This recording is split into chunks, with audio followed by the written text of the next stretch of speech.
Shalom, Assalamualaikum warahmatullahi wabarakatuh.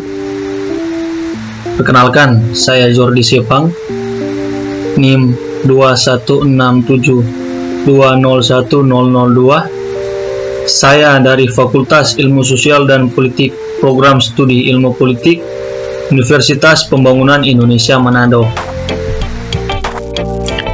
Dalam video ini saya akan membahas tentang pengaruh pemikiran politik masa Orde Baru dan sesudah masa Orde Baru. Video ini dibuat guna memenuhi tugas ujian tengah semester 4 mata kuliah Pemikiran Politik Indonesia. Baik, kita masuk dalam pembahasan yang pertama, yaitu masa sebelum Orde Baru. Pada masa tahun 1950 sampai 1959 adalah masa Orde Lama yang dipimpin oleh Presiden pertama, yaitu Soekarno. Pada era ini Presiden Soekarno menggunakan konstitusi UUD SRI atau Undang-Undang Dasar Sementara Republik Indonesia tahun 1950. Pada sistem pemerintahan parlementer terjadi penyimpangan dari ketentuan Undang-Undang Dasar 1945.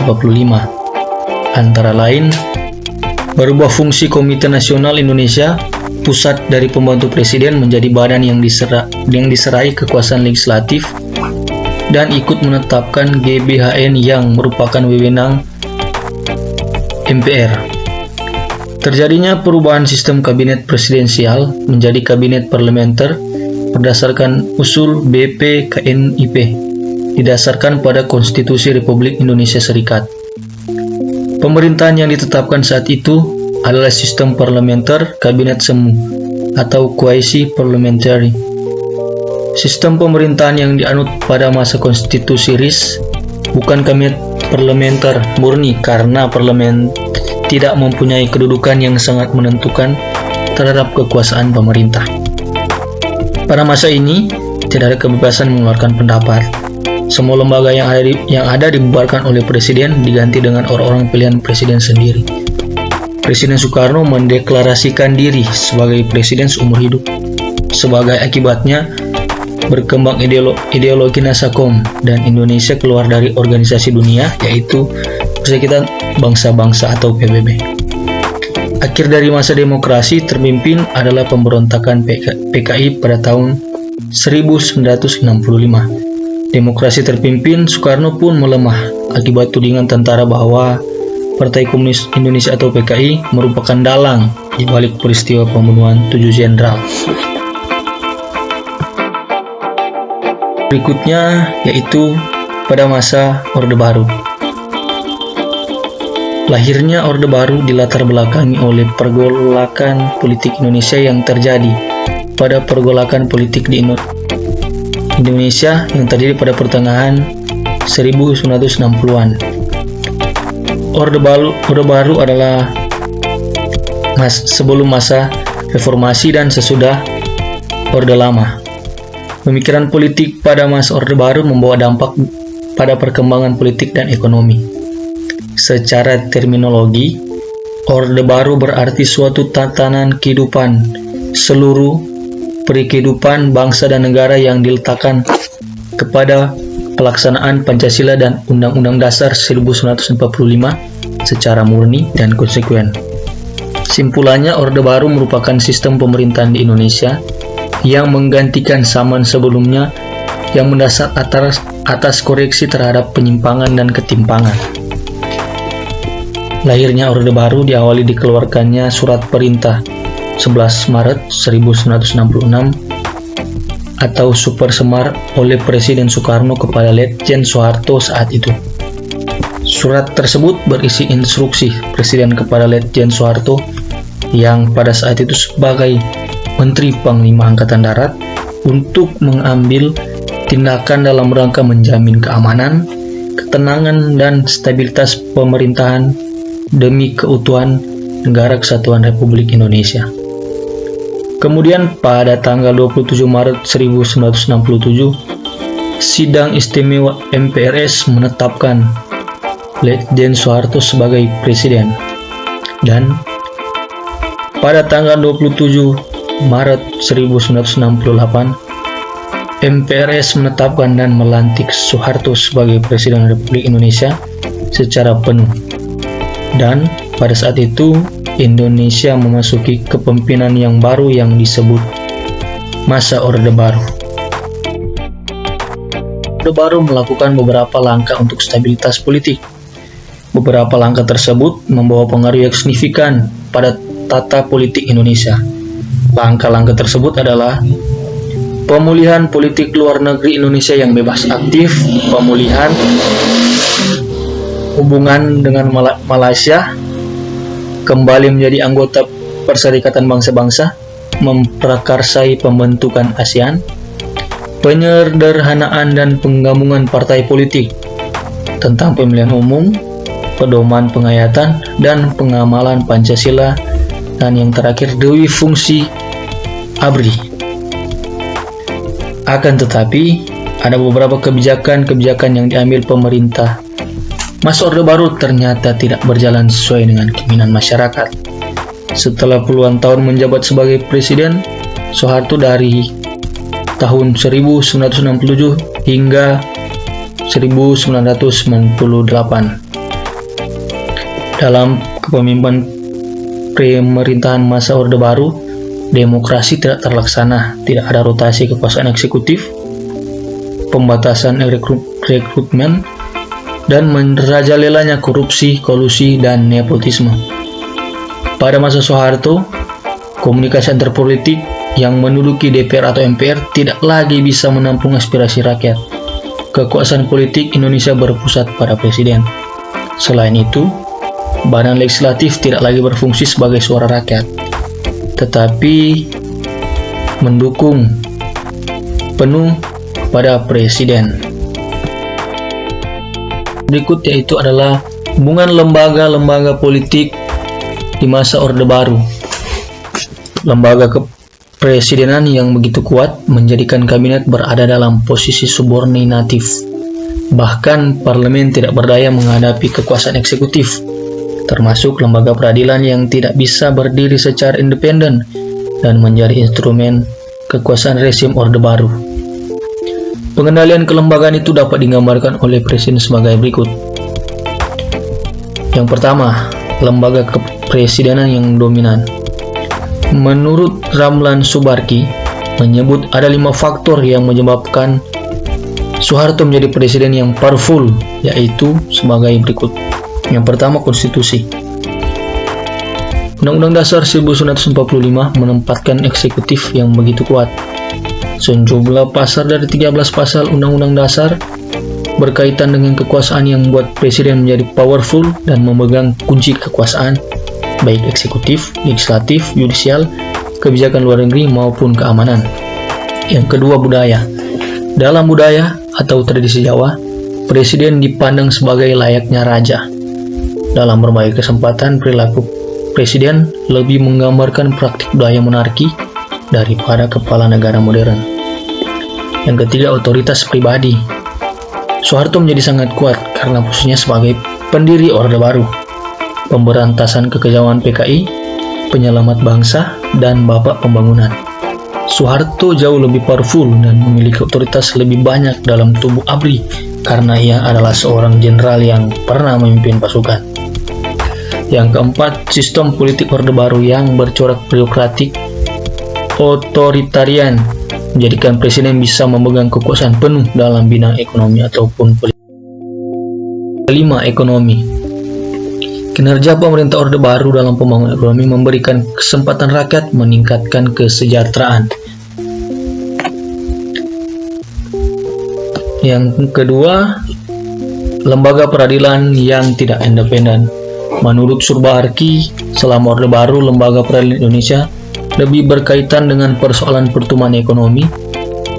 Hal-hal itu dapat dilihat sebagai berikut. Yang pertama, masalah yang sampai ke Mahkamah Agung. Banyak yang berkaitan dengan sengketa tanah dan penggunaan tanah untuk tujuan pembangunan. Yang kedua, naiknya pajak memungkinkan untuk menaikkan gaji pejabat peradilan, yaitu gaji hakim pendidikan 100%.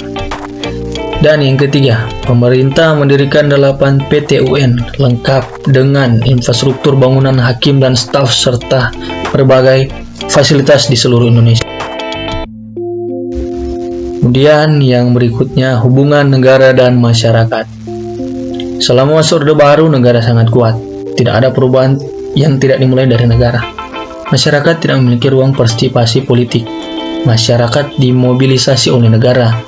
Partisipasi bukan bermakna turut serta merencanakan, melaksanakan, dan mengawasi kebijakan pembangunan. Partisipasi berubah makna menjadi turut serta memberikan sumbangan dari proyek pemerintah yang kurang biayanya. Negara menjadi sangat kuat di mata masyarakat karena negara mengorganisasikan masyarakat yang memiliki beragam kepentingan secara korporatif. Yang berikutnya, praktik negara hegemonik dan koersif. Negara pada masa Orde Baru menjadi sangat kuat, antara lain menerapkan cara-cara hegemoni, dikombinasikan dengan koersif. Hegemoni adalah cara menundukkan orang lain tanpa menggunakan kekerasan, melainkan menggunakan cara kultural, seperti penggunaan ideologi, agama, nilai-nilai budaya, sebagai alat kekuasaan. Dalam kerangka hegemoni, pemerintah Orde Baru menggunakan ideologi Pancasila sebagai instrumen dalam berkuasa. Next, peran militer, partai politik, dan dampaknya terhadap hak asasi manusia. Dengan doktrin ini, militer memperoleh legitimasi untuk masuk ke ranah politik sipil, antara lain dengan menempatkan tenaga militer yang aktif ataupun pensiunan di MPR, DPR, DPRD, eksekutif, dan staf pemerintahan pusat ataupun daerah. Semakin represif militer, semakin banyak pelanggaran HAM, dan semakin sering muncul yang disebut dengan the state violence. Namun sejak kasus Tanjung Priuk, Lampung, Haur Koneng, dan beberapa kasus lainnya, kasus pelanggaran HAM yang cukup menggembarkan dan membuat posisi militer semakin tersudut adalah kasus penyiksaan tokoh buruh wanita Marsina di Jawa Timur pada tahun 1993. Berikutnya, kebijakan politik aliran. Ada yang menafsirkan kemenangan Orde Baru sebagai kemenangan orang Jawa, karena Orde Baru dibesarkan dalam lingkungan Hindu Jawa, sehingga menjadikan mereka lebih kuat dari yang lain. Sikap permusuhan elit penguasa Islam telah mendorong pemerintah untuk melarang kembalinya Masyumi tahun 1966, termasuk memangkas partai Islam dan memfusikannya ke dalam partai P3 pada tahun 1973.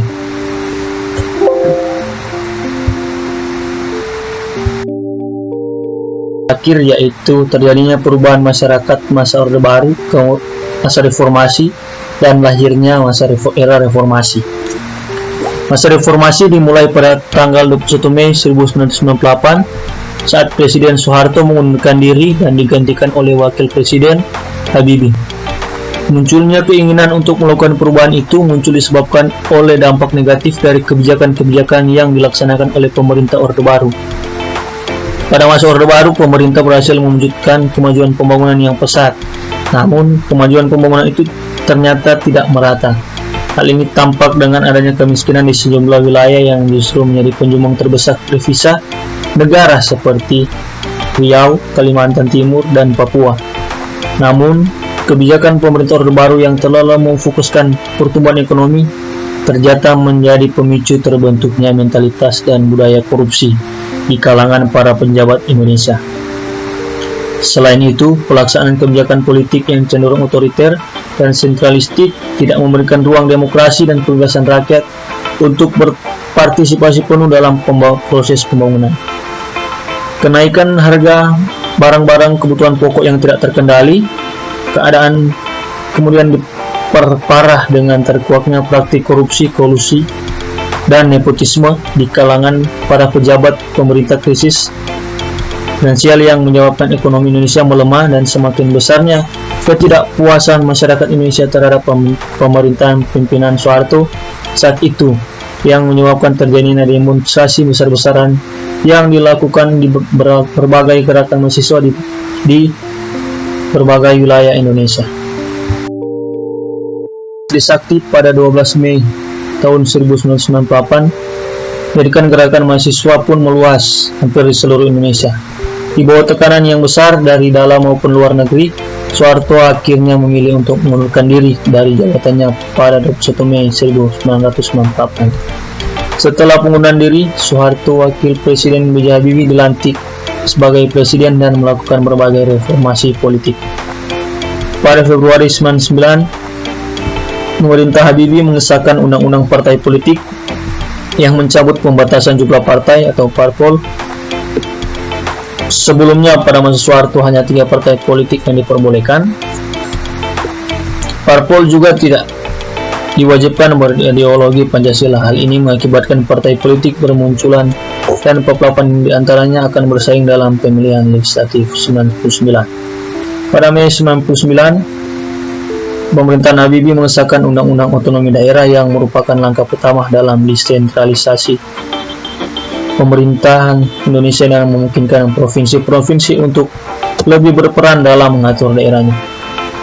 Pada era Habibie juga dilangsungkan pemilihan umum legislatif 99 yang merupakan pemilihan bebas pertama sejak pemilu legislatif 1955. Pemilu ini diawasi oleh Komisi Pemilihan Umum (KPU) yang independen.